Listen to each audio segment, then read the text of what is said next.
All right, welcome back to part 2 of SMR and stretching. This will be the stretch portion of the video where we're going to start off on our Achilles, our calf, hamstring, glute. Once again, we go posterior chain first, then turn around, we'll hit the quad, the hip flexor, and the adductors. Okay, so we did SMR for our feet, bottom of our foot first, can't really stretch that. So we're going to go right into the Achilles stretch. Now we're going to do 3 stretches for each muscle group. So we're going to get the 3 for the Achilles. It's basically one stretch, just 3 positions. 3 different stretches for the calf, 3 for the hamstring, 3 for the glute. I think there's only 1 for the quad really. 2 for the hip flexors, and a couple for the adductors. Okay, so I'm going to stretch the right side. I got my knee down. Got my foot in front of me, keep your heel down, and once again, stretching should be uncomfortable, it should not be painful. If it's painful, stop, you're tearing something. How long do you hold the stretch? Good question. 30 seconds is a real generic answer. I like to say that when you go down into a stretch at first, it's tight, and then the muscle kind of relaxes. When the muscle relaxes, you can get a little bit deeper into the stretch, do a 10 or 15 count at that point. So here we go. So just rock forward, trying to get your knee straight ahead. You'll feel this pull right here. Heel stays flat on the floor. And we're not trying to do too much here, just a nice gentle stretch. From there, we can either go outside or inside. So I'll go inside first. Leaning forward. Relax. Go the other direction. And right there. Okay. That takes care of the Achilles. Next is the calf. We're going to start with the downward dog. Some of you who might not have the upper body strength to do this, I would say skip it for right now. Or if you have shoulder issues, don't do this one. But we're going to start off in basically the top portion of a push-up. And for those of you who do yoga, I know this is not downward dog, just bear with me. Anyways, I'm going to stretch my right foot, so I just go ahead and put my left foot over the right one, and I'm going to lean back and try to get my heel to the floor. And what happens here, I don't know if you can see this, but my knee, my quad is engaged. I need to try to be able to relax it. And you'll feel the stretch get deeper when you relax that quad. And you see that patella, or you can feel the patella drop right there. Okay, that's number 1. Number 2 is go to anything that you can get your foot on top of. I'm just going to use this right now. Probably not the best idea, but from here. So you want your toes as high as possible, knees straight, and you're just going to lean into it, trying to get your leg forward. Your foot can't move, but your body's coming forward, so we're stretching that point between the connection of the Achilles tendon and the calf muscle at the top. The next one will be a standing calf stretch. Go to a wall or a door frame. This is drywall. You don't really want to push too hard on this. I'm not really going to stretch here, just going to demonstrate. But I always go with my hands a little bit low, take a big step back. I'm trying to get my heel to the floor as I think about trying to push this wall over. All right. From there is the hamstrings. And like I told you guys, I don't want you to round your back out. Not necessarily the worst thing in the world, but we want to perform a hip hinge so we can stretch the hamstring, the upper portion of the hamstring. So I'm going to use this for balance. You might want to use something that doesn't move or won't move. But from here, I'm going to place my hands on it, step back a little bit, and just try to get my chest as close to the floor as I can while maintaining a nice flat back there. And I hope it's flat, can't tell, but I think it is. Next will be the split leg hamstring stretch. We're going to do the same basic thing where we want to perform a hip hinge, but for here, we're just going to take a small stride. And I do say small because the wider of a stride you go, the harder it is to stretch this well. What usually happens is you'll have your hips opened up. We want to square our hips up, point them straight ahead. From here, I like to say reach your hand out in front of you, and I'm going to keep my back flat. I'm going to reach out as far as I can in front of me until I can't go any further ahead, and then I'll come down and try to get my chest to the floor, right there. I feel a nice stretch all the way up into the hip right there.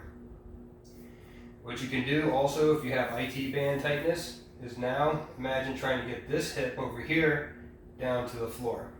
I feel that through the glute all the way up into the hip, not so much in the IT, but that's a good addition to that stretch. Thinking about trying to get that hip to the floor there. It just helps to square up your hips a little bit more. Okay.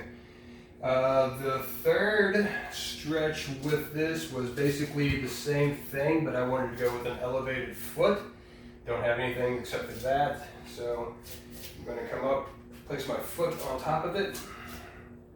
Now, same thing with the split leg. You have to square up your hips. And for this version of the stretch, as soon as I square up my hips with the leg elevated, I instantly get a stretch all the way through here. Chest up, nice flat back. I'm not going to go very far. This is a very deep stretch right here, and that's it. That's as far as I went, and that's as far as I care to go. That's a very strong stretch. Okay, let's go stretch. Next up, the glute. So we start off on the floor, stretching the right leg. I'm going to take my right foot over my right knee, and all I'm going to do is push my knee that way, the opposite way of the leg we're stretching. Now, some of you aren't really going to feel a stretch here pushing on that, so take your knee, and you want to think about trying to drive your knee and your foot that way as you press. It just helps to further lengthen that muscle right there, which will get that stretch much deeper. From here, the second stretch, don't move. All we're going to do is we're going to lay down and bring that other leg up. Now I'm stretching the right leg. I'm going to take my right hand, I'm going to go through the hole, grab my shin, grab my ankle, pull my ankle down, and then pull my leg to me.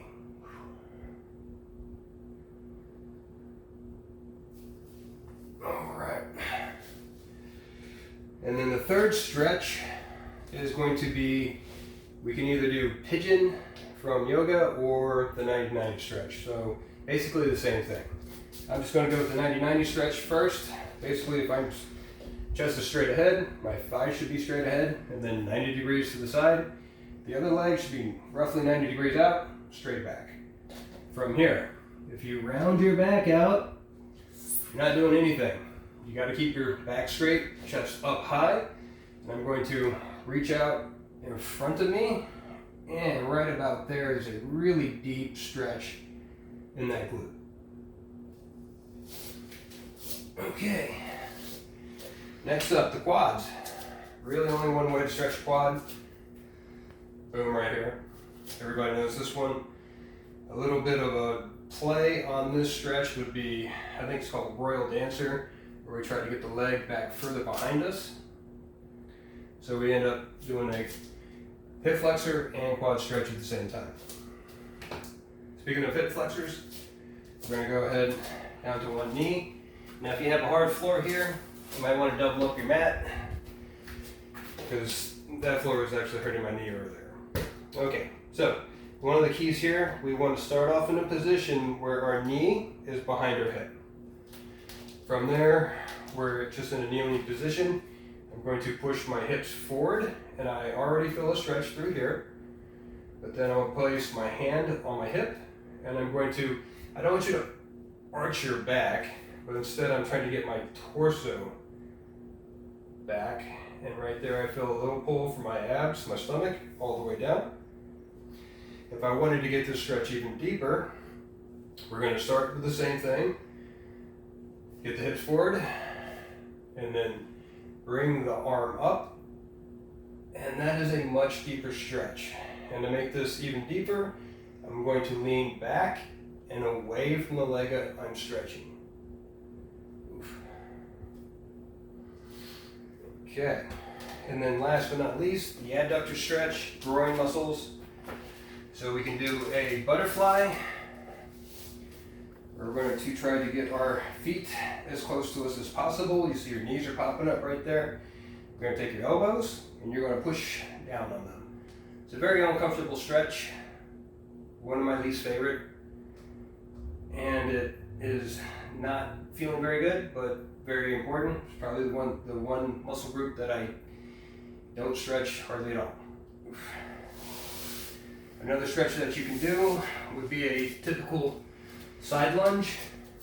You're going to stretch the right side, just place the right foot down, take a wide step here, and then drop down, trying to keep the foot down. I tend to roll up on my ankle or heel, and then just try to get my leg to the floor here. That's a really nice deep stretch. All right, that is legs and hips stretching.